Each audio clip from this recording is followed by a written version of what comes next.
Welcome to Tea Time with Rhea.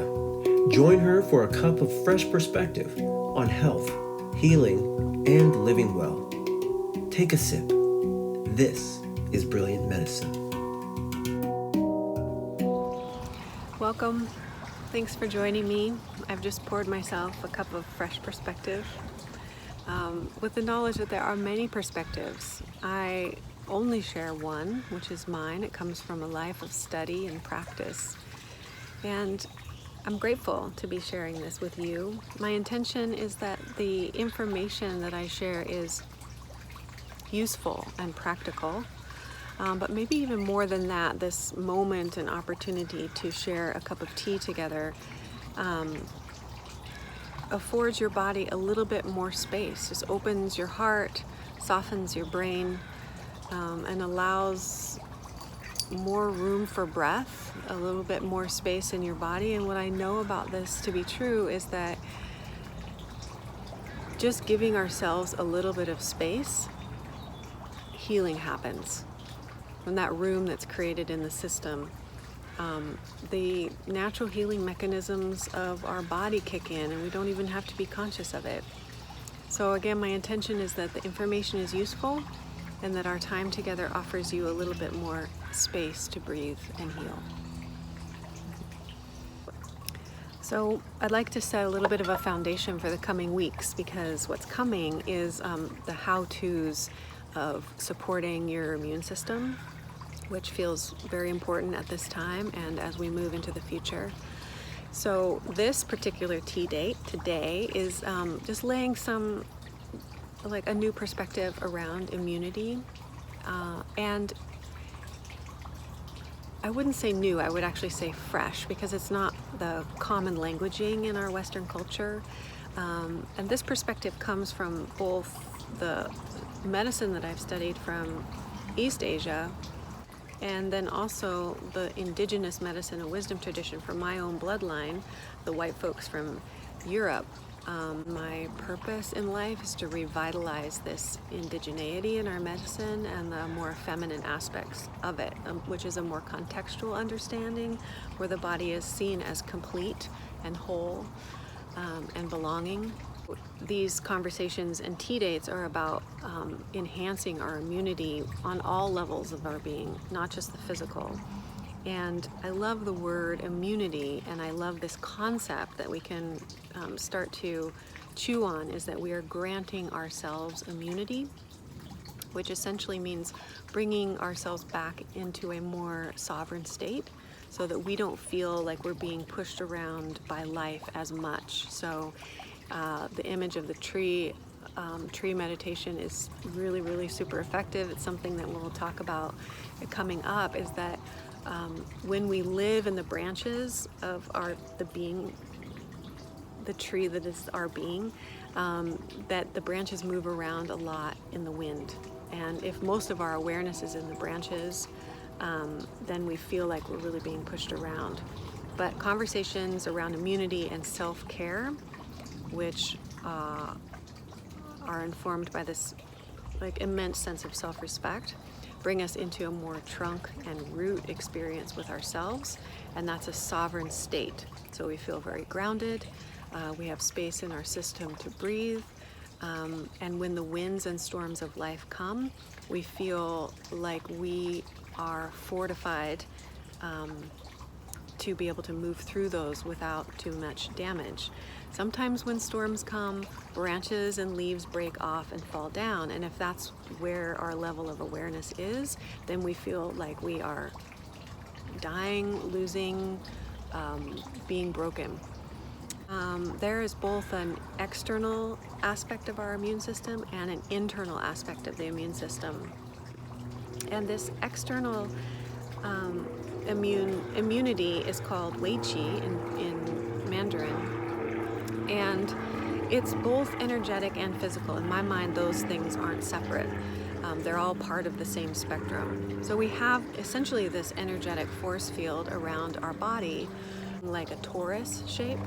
So it's externally around, and then we also have this central core. And Western science kind of caught up with this indigenous knowing about this external immunity when the discovery of skin cells or epithelial tissue, which skin cells are part of.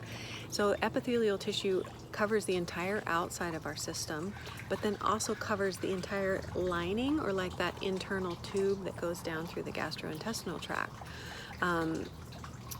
So it includes like the mucous membranes of the nose, the throat, esophagus. So we are like this torus shape, and all surfaces of the torus are covered in epithelial cells, which have their program is to protect us and allow beneficial things to cross through that membrane and protect us from things that are not beneficial to our system. So like the skin does that. It can take in nourishment and moisture and interacts with the sunlight to create vitamin D.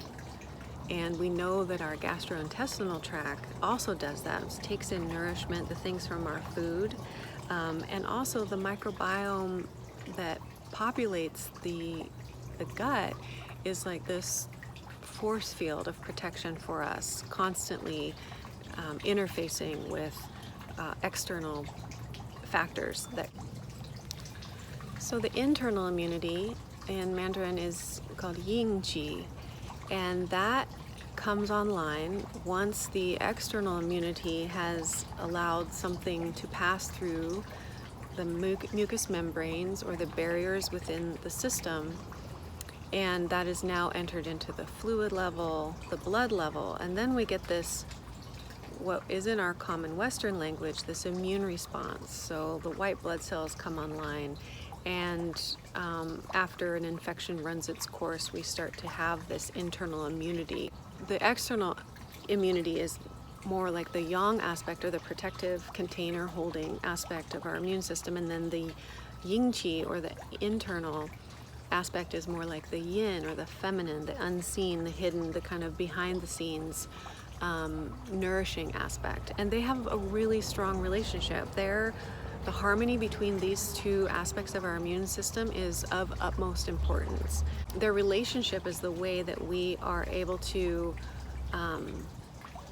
move through a world that is full of pathogenic influences and external factors. They're around us all the time, and not be taken down by them. So I want to give an example of how a lack of understanding of the external immunity and the internal immune complex in its entirety can be really detrimental to our health when we're making choices about what supplements we're taking, or self-care and self-treatment. And a really good way to exemplify this is through sharing with you about this herb astragalus, which is both used in the East Asian pharmacy and also in Western herbal pharmacies. And in East Asian medicine, we use this herb in a very specific way to fortify the force field bubble. And when that bubble's functionality has been downregulated, whether it's due to stress, we're just feeling literally like we have our guard down, astragalus is super effective and useful to be taken at a time when we're not sick. What happens when astragalus is taken when we're sick, which it often is because it is in all the wellness formulas, and then we take astragalus and fortify that barrier, and that makes it very difficult or harder for the body to expel those pathogens out.